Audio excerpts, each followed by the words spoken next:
আজিলে হ'ব দিয়া হা তোমালোকে ঘৰতে ভালদৰে প্ৰেক্টিছ কৰিবা শুন তোৰ হাত দুখন আৰু অলপ মিহি হ'ব লাগিব আৰু ঢোলটোক শ্ৰদ্ধা কৰিবি তেতিয়াই ভালদৰে বজাব পাৰিবি হ'ব দিয়ক আৰু তহঁত কাইলৈ আহিব নালাগে আৰু সিহঁতকো কৈ দিবি একেবাৰে দেওবাৰে আহিবি ঠিক আছে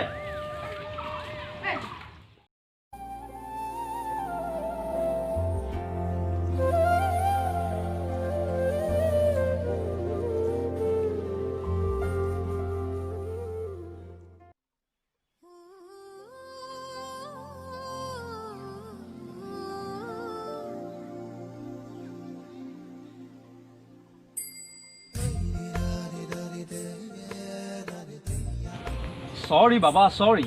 নামাতিবা তুমি ইমান খং Sorry, Baba, চোৱা কাণত ধৰিছো Sorry.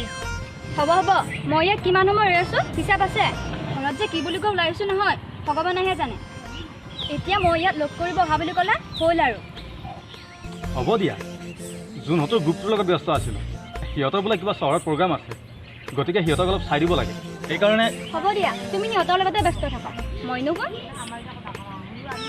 আইও মোৰ কোনজনী খং কৰিলে তোমাক ইমান ধুনীয়া লাগে হ'ব দিয়া তোমাৰ চলাহী কথাত ভুল গৈ আজি মোৰ এই অৱস্থা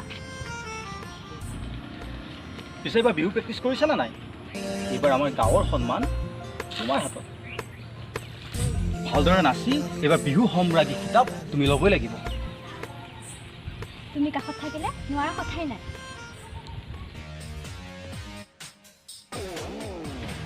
মালি উঠ গাড়ী উঠ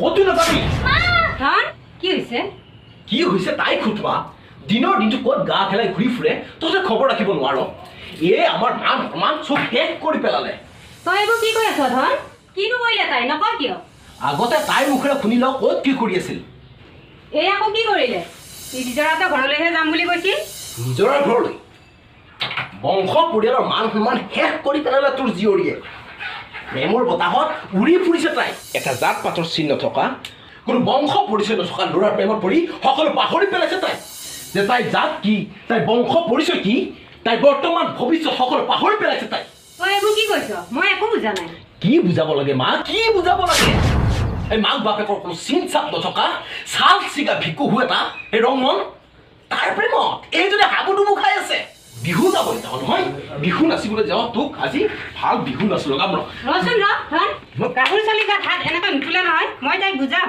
কিন্তু মা মই বুজাম ঠিক আছে বুজাই দে তাইক বুজা মা বুজা তাইক ভালদৰে বুজাই দে যে আমি সাত্বিক ব্ৰাহ্মণ পৰিয়ালৰ পূৰ্বপুৰুষৰ পৰা চলি অহা ৰীতি নীতি বংশ মৰ্যাদাৰ কথা এটা বংশ পৰিয়ালৰ নাম নথকা নিস্কুলৰ ল'ৰাৰ লগত প্ৰেম চিহ এনেকুৱা সম্পৰ্কৰ কথা মুখলৈ অনাটোও পাপ আমাৰ ধৰা পূজা পাৰ্বণ কৰি ফুৰা উচ্চ জাতিৰ বাবে চালা আমাৰ ভৰিৰ তলৰ পানী পোৱাৰো যোগ্য নহয় সিহঁত আৰু সেই বংশৰ সেই ল'ৰাৰ লগত প্ৰেম আজিৰ পৰা সেই নিজ জাতিৰ আমাৰ ঘৰত প্ৰৱেশ নিষেধ আৰু মা পূবালীৰ কাৰণে এখন ঘৰে মোক বৰকৈ ধৰি আছে আমাৰ জাতিৰ বৰ ভাল ঘৰৰ আৰু এখন ঘৰৰ একমাত্ৰ ল'ৰা সুখে সন্তোষে থাকিব পাৰিব আমাৰ ভনী।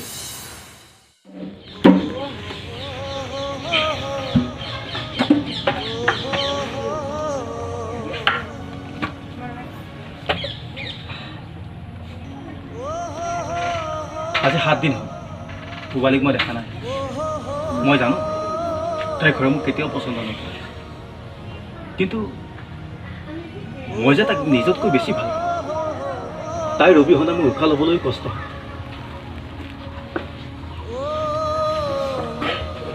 এই কি কৰোঁ ক? মোৰ মনটো মই কেনেকৈ পঠিয়ান দিওঁ? মোৰ উপবাসী বেদনাবোৰে মোৰ শুকান কলিজাত আলোড়নৰ সৃষ্টি কৰিছে। মোৰ মন সাগৰত তোমাৰ ছবি আঁকোৱাল ফুলে, দুধাৰি চকুলো দুগালেৰে বৈ আহি ৰংবোৰ মোহাৰি নিয়ে।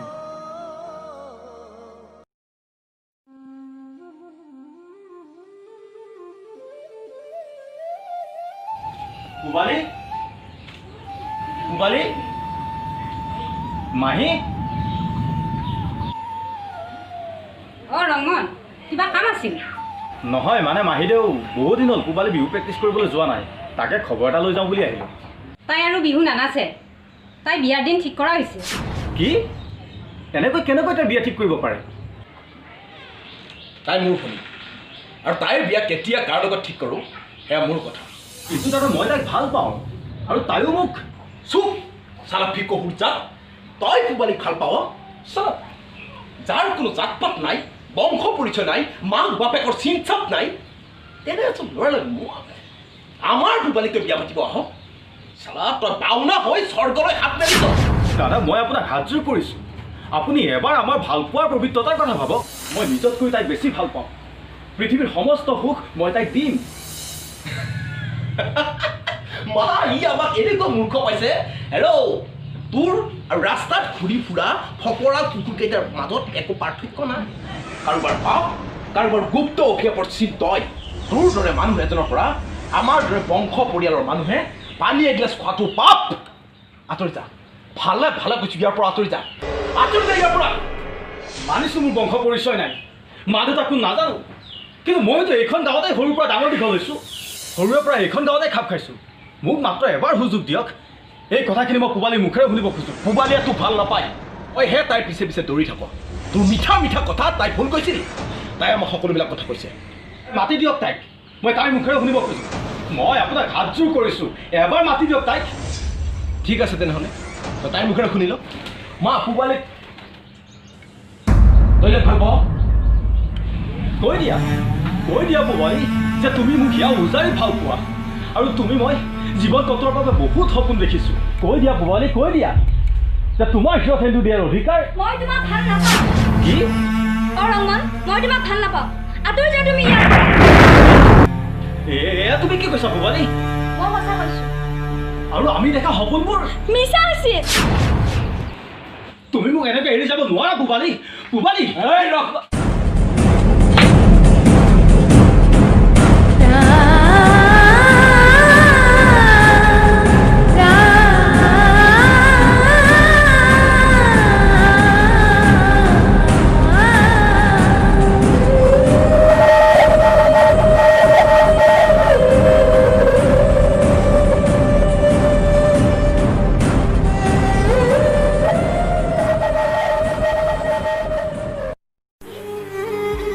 তই যদি মই জীয়াই থকাটো বিচাৰ তেন্তে ৰঙনক ভাল নাপাওঁ বুলি কবি, নহ'লে মোৰ মৰা মুখ দেখিবি।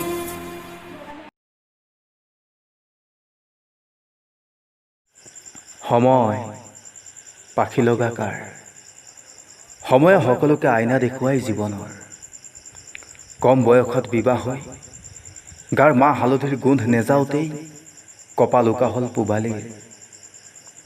মাকে দুখ সহিব নোৱাৰি এদিন এই পৃথিৱীৰ পৰাই আঁতৰি গ'ল। দাদাক বৰ্তমান উশাহ লৈ থকা এটা জীৱ, আৰু পূবালী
সময় পাৰ যদি শুকুৱাই দে মোৰ চকু পানী, শুকান পাতবোৰৰ দৰে উৰুৱাই লৈ যা মোৰ দুখবোৰ নীলিম আকাশে। ৰিক্ত মোৰ দুহাৰ কলিজাৰ ভঙা টুকুৰাত তাৰেই প্ৰতিবিম্ব, তোমাৰ দুচকুৰ গভীৰতাত মোৰ সপোনৰ মিঠা ভাজ। তুমি আৰু মই আৰু তুমি, আমাৰ এখন সপোন নগৰী।